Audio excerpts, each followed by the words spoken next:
Welcome into Dallas Mavericks Today. I am your host, Harrison Graham. On today's show, we got to talk Kristaps Porzingis trade rumors because they are a-flowing over the past couple of days, and now we are going to talk about it here on this channel. Let's just get to the basics here. The report coming out of Bleacher Report was the Mavs have gauged trade interest and ultimately trying to see what trade value would be for Kristaps Porzingis. Ian Begley also reported that Dallas has interest in trading Porzingis to the Golden State Warriors potentially. I haven't seen a lot of backing on that one, but it sounds like there's at least been some chatter and some homework done by the Mavericks organization. Now, obviously, Mark Cuban, Rick Carlisle have denied it. KP's been up and down. He's had the injury concerns. I'll give some more of my thoughts here in a second, but let's get into what the Mavericks organization is saying in response to all of these reports and rumors. Cuban said it's not accurate. We have not discussed him in a trade at all. Has not happened. And by the way, we're not happy that there is a supposed Western Conference executive ripping on one of our players. There's no trade discussion. I think they just use it as a way to put out there what they think of KP. Rick Carlisle doubled down. He said, there's no trade. There's nothing that's been explored. I know Mark's denied it. I'm denying it. He's a Maverick. We expect him to be here. So, up front, do you believe Rick Carlisle and Mark Cuban, type Y for yes, type N for no? I think there's some truth, but I also think they the way they said those things, they were kind of able to tell the truth while also bending the truth. So get your votes in, Y for yes or N for no. I'll tell you this, if the Mavericks trade Kristaps Porzingis, we're going to break it down here on this channel, so go ahead and subscribe. We cover the latest Mavs news, rumors, trades, and more. Trying to ramp our coverage back up again here on Dallas Mavericks Today. You see the link below. It's youtube.com/MavsTV, but just smash that big red button. We'll try and get more videos out just for you guys. Number one, I don't think KP gets dealt before the deadline. That doesn't mean he won't get dealt later on. More on that later, but I will say, I think, and I personally believe, that the Mavs have quietly at least poked around and gauged, okay, hey, we're not actively shopping KP, but hypothetically, what could his value be? And honestly, that's smart on them to do that because he continues to get banged up. Like, he's not having a ton of major injuries, but he got hurt in the playoffs when it counted most. They just missed 8 days due to the power outages in Texas, and then, after 8 days off, he's got a stiff back and misses the next 2 games. Like, these little things keep popping up for Porzingis. I don't think he gets dealt right now, but it would not shock me if he got dealt in the future. I love KP. I think a fully healthy Kristaps Porzingis can be a dynamic number 2 behind Luka Doncic. The problem is he keeps getting hurt. The problem is you can't expect him to be healthy when it counts the most, and that's going to be a bit of an issue long term, and which is why I believe it's at least possible that Porzingis could get traded. Unlikely before the deadline, in my opinion, but at some point, I think it's at least a possibility. So I'll ask you this, in terms of the deadline. Will Dallas trade Kristaps Porzingis before the trade deadline? Type T for trade, type K for no. They'll keep him. We'll make this the pinned comment on today's video, so if you get hit with the ad break, get your votes in. Type T for trade or K for keep. Now, the reasons I think KP stays for now, a.k.a. for at least the rest of the season, is number one, what is his trade value really? I think you could get a first for him or some kind of player compensation for him, but I don't think you're getting a better player than you have in Porzingis. It's not like the Wizards are going to say, we'll give you Bradley Beal. That's not going to happen. Number two, you just gave him a max deal. Are you going to punt on that deal 30 games into the next season?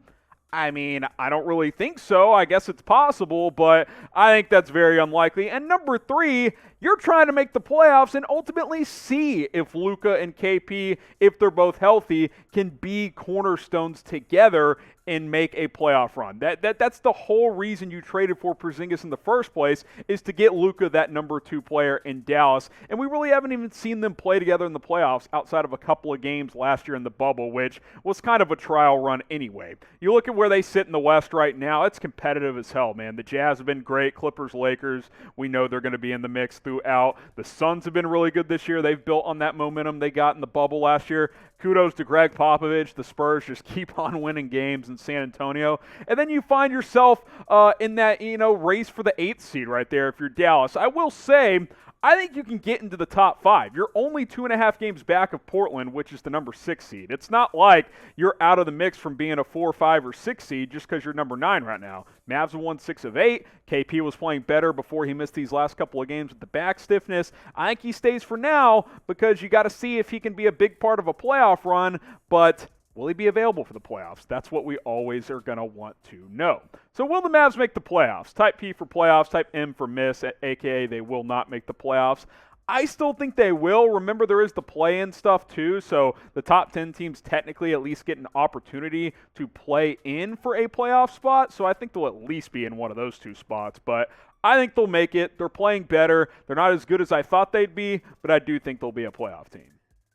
Now get yourself a Mavs face covering at chatsports.com/Mavs mask. The Mavericks are allowing more and more fans as the season progresses. I think right now it's like 3,500 fans, season ticket holders as of now, but as they continue to expand, you'll get to go, but you're still going to have to wear one of these. So go ahead and rep the Mavs at chatsports.com/Mavs mask. A lot of these are on sale for up to 50% off when you use that link below, chatsports.com/Mavs mask. I'll have that link in the comments. It'll be in the description. You guys can just click and shop today.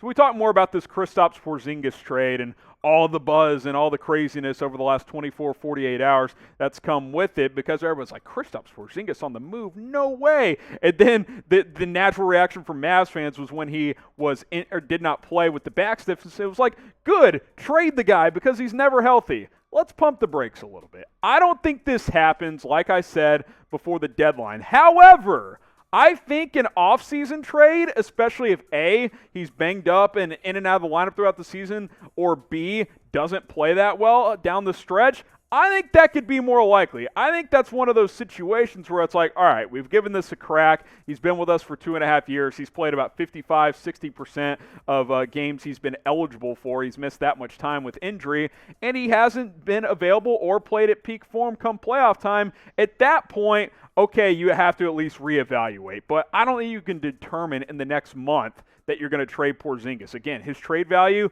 what is it right now? Like, you're not going to get like a Zach LaVine for him. I just don't think that's going to happen, especially when you look at the contract. Like, that's a big contract, you know? He's under contract through 2024. At this point, I think he would opt into that player option of $36 million. So you owe it to yourselves. You owe it to KP. Let this year play out, see what happens, see if the Mavs can get hot and make a run deep in the year. And if you reevaluate at the end of the season, you're like, well, KP missed 30% of the games. He was up and down in his play. The defense continued to slip. Then, okay, you reevaluate and you consider an off-season trade, which I think is more likely than a trade over the next month, because trade deadline is on March 25th. How much does Porzingis Health concern you? Not just in the short term, but long term. I'm at like a 9. It's always going to be there. You know, a 7'3" dude with injury history and athleticism, that's a guy that has a recipe to get injured. It just is what it is. Big guys in the NBA, they get hurt. Now, there's different levels of how often they're hurt and if they can play through injury. Like Dirk Nowitzki, he was a 7-footer, never had any major injury concerns, but KP has had quite a bit, and his health is always going to be something that's in doubt. At the end of the day, if you're the Dallas Mavericks, you have to pursue and consider every single avenue to maximize Luka Doncic, because you have an undisputed top 5 player in the NBA that doesn't turn 22 until this week. Like, this guy is a freak. We just saw him bury 2 ridiculous step-back threes to beat the Boston Celtics last night. Like, you got to figure out if KP can be a sidekick or not. You got to figure out if you can ship out Porzingis to bring in better talent around Luka. At the end of the day, it's all going to be about keeping Luka happy and maximizing him for the short term and in the long term as well, to try and win as many championships as possible. That's where we sit with KP right now. Trade deadline on March 25th. I promise you guys, anything trade related with the Mavs, we'll cover it on this channel, youtube.com/MavsTV. Stay tuned, subscribe. We'll see you very, very soon.